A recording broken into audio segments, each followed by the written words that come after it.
Bismillahirrahmanirrahim. Assalamualaikum warahmatullahi wabarakatuh. Syukur Alhamdulillah kita bisa berjumpa lagi di channel ini. Salawat dan salam selalu dan tetap tercurahkan kepada junjungan kita Nabi besar Muhammad sallallahu alaihi wasallam.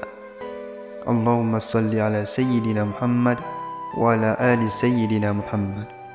Harapan dan doa saya semoga saudaraku semuanya selalu diberikan kesehatan, dilapangkan rezekinya, diampuni dosa-dosanya, dan dipanjangkan umurnya. Amin ya rabbal alamin. Sahabat beriman yang dirahmati Allah, ada 5 perkara yang jangan sampai perkara tersebut diceritakan kepada orang lain, walaupun orang itu adalah istri kita atau orang-orang yang kita cintai. 5 perkara ini jangan siapapun tahu. Cukuplah hanya kita dengan Allah saja yang tahu.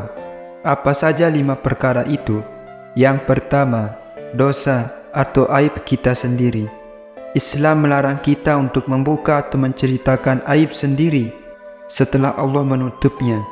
Rasulullah SAW bersabda, "Setiap umatku akan mendapatkan ampunan dari Allah Azza wa Jalla, kecuali al-mujahirin, yaitu semisal ada seorang laki-laki yang mengerjakan sebuah perbuatan buruk pada malam hari, kemudian ia menjumpai waktu subuh dan Allah telah menutupi aibnya berupa perbuatan buruk. Lalu laki-laki tersebut mengatakan, 'Wahai fulan, aku telah mengerjakan sebuah perbuatan buruk atau jelek ini dan itu.' Maka itulah orang yang malamnya Allah telah menutupi aibnya, lalu ia membuka aibnya sendiri di waktu subuh." Hadis riwayat Bukhari dan Muslim. Syekh Muhammad bin Salih Al-Utsaimin rahimahullah mengatakan, al-mujahirin adalah orang-orang yang menunjukkan bahwa ia telah berbuat maksiat kepada Allah Azza wa Jalla. Rasul bersabda, "Setiap umatku dimaafkan, kecuali orang yang terang-terangan melakukan maksiat. Dan termasuk terang-terangan adalah seseorang yang melakukan perbuatan maksiat di malam hari. Kemudian di paginya ia berkata, 'Wahai fulan, kemarin aku telah melakukan ini dan itu,' padahal Allah telah menutupnya, dan di pagi harinya ia membuka tutupan Allah atas dirinya." Hadis riwayat Bukhari dan Muslim. Maka dari itu, hendaklah kita langsung bertaubat ketika melakukan kesalahan dan menutup erat aib tersebut. Lalu yang kedua, tidak boleh menceritakan aib orang lain. Aib adalah bagian dari masa lalu setiap orang, sehingga tidak boleh disebarkan, apalagi dengan maksud menjelekkan. Allah Subhanahu wa Ta'ala berfirman dalam Al-Quran, surat An-Nur ayat 19, tentang perintah menutup aib sesama. Sesungguhnya orang-orang yang ingin agar berita perbuatan yang amat keji itu tersiar di kalangan orang-orang yang beriman, bagi mereka azab yang pedih di dunia dan di akhirat, dan Allah mengetahui sedang kamu tidak mengetahui. Ajaran Islam memerintahkan setiap muslim supaya menutup aib, baik aib diri sendiri maupun aib orang lain. Rasulullah SAW bersabda, "Wahai orang-orang yang beriman dengan lisannya tetapi tidak beriman dengan hatinya, janganlah kamu mengumpat kaum muslimin, dan janganlah membuka aib mereka. Barang siapa membuka aib saudaranya, niscaya Allah akan membuka aibnya, dan siapa yang dibuka Allah akan aibnya, niscaya Allah akan menunjukkan aibnya meskipun dirahasiakan di lubang kendaraan." Hadis riwayat Tirmidzi. Dalam riwayat lain Rasulullah SAW juga bersabda, "Setiap umatku dimaafkan, kecuali orang terang-terangan melakukan maksiat, dan termasuk terang-terangan adalah seseorang yang melakukan perbuatan maksiat di malam hari, kemudian di paginya ia berkata, 'Wahai fulan, kemarin aku telah melakukan ini dan itu,' padahal Allah telah menutupi aibnya itu, dan di pagi harinya ia membuka tutupan Allah atas dirinya. Hadis riwayat Bukhari dan Muslim. Yang ketiga, urusan ranjang suami istri. Ada beberapa umat muslim yang terkadang terlalu frontal, atau mereka yang baru menikah, menceritakan hubungan intim dengan pasangan, baik suami maupun istri, kepada teman terdekat mereka, hanya untuk mencairkan suasana atau bercanda saja. Padahal dalam ajaran agama Islam, hubungan intim antara suami dan istri ini tidak boleh diumbar ke siapapun. Merasa sudah sah, banyak pasangan suami istri yang memang sengaja berduaan dan menciptakan momen intim karena sudah sah, maka tidak ada lagi fitnah serta terhindar dari zina. Karena itu, tidak jarang mereka mengumbar urusan ranjang kepada orang lain, padahal menceritakan urusan ranjang kepada orang lain adalah suatu hal yang sangat dilarang. Sebagai pasangan suami istri, jangan sampai dibicarakan atau bahkan diumbar kepada orang lain. Hal ini menjadi perhatian Rasulullah bahwa perilaku itu terlarang. Rasulullah SAW pernah bersabda, paling buruknya kedudukan manusia di sisi Allah nanti di akhirat adalah orang laki-laki yang berhubungan badan dengan istrinya, lalu ia menceritakan rahasianya pada orang lain. Hadis riwayat Muslim. Yang keempat, menjaga amanah orang. Jika seseorang menceritakan suatu peristiwa, kemudian ia berpaling, maka cerita itu menjadi amanah. Hadis riwayat Tirmidzi dari Jabir bin Abdullah.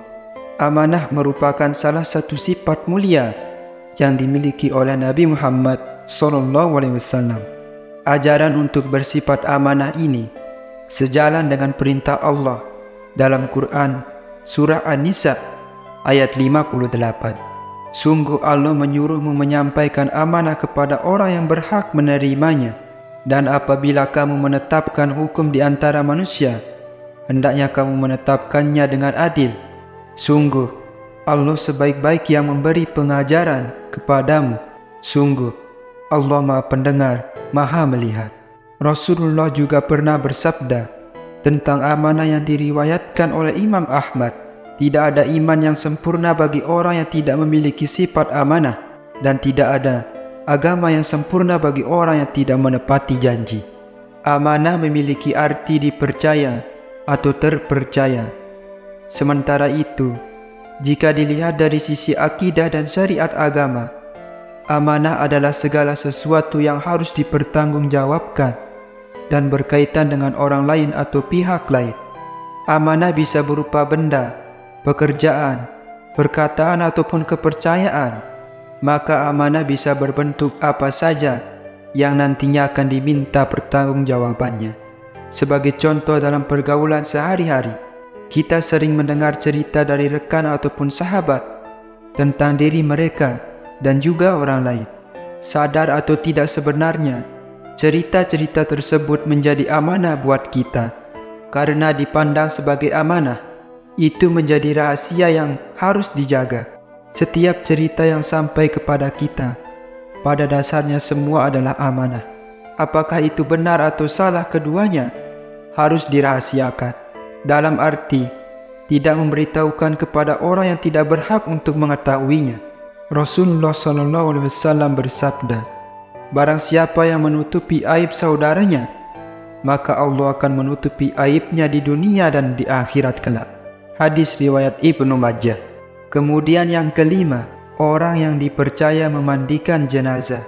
Dari Abu Rafi radhiyallahu anhu secara marfu', siapa yang memandikan mayat lalu ia menyembunyikan aibnya, maka Allah akan mengampuninya sebanyak 40 kali. Hadis sahih yang diriwayatkan oleh Imam Baihaqi. Dalam hadis ini terdapat penjelasan tentang keutamaan orang yang memandikan mayat lalu melihat aibnya, kemudian menutupinya. Orang yang melihat kekurangan pada mayat itu ada dua macam. Pertama, yang berkaitan dengan kondisinya. Kedua, yang berkaitan dengan tubuhnya.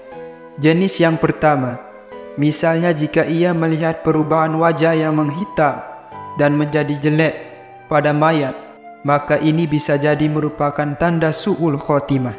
Kita mohon kepada Allah untuk keselamatan darinya, maka dia tidak boleh menceritakan kepada orang lain bahwa aku telah melihat orang ini dalam kondisi seperti ini, karena ini berarti mengungkap aibnya, sementara orang itu telah pergi menghadap Rabb-Nya, dan Allah akan memberinya balasan yang pantas dengan adil atau maaf atas karunia-Nya. Dan yang kedua, seperti jika ia melihat cacat di punggung mayat yang selama hidupnya ia tutupi dari orang lain, maka orang yang menutupinya saat kematiannya mendapatkan pahala ampunan yang besar sebanyak 40 kali. Sahabat beriman yang dirahmati Allah, itulah mengenai 5 hal yang tidak boleh diceritakan kepada orang lain. Demikian yang dapat saya bagikan. Semoga bermanfaat untuk kita semua. Amin ya rabbal alamin. Wabillahi taufiq wal hidayah. Wassalamualaikum warahmatullahi wabarakatuh.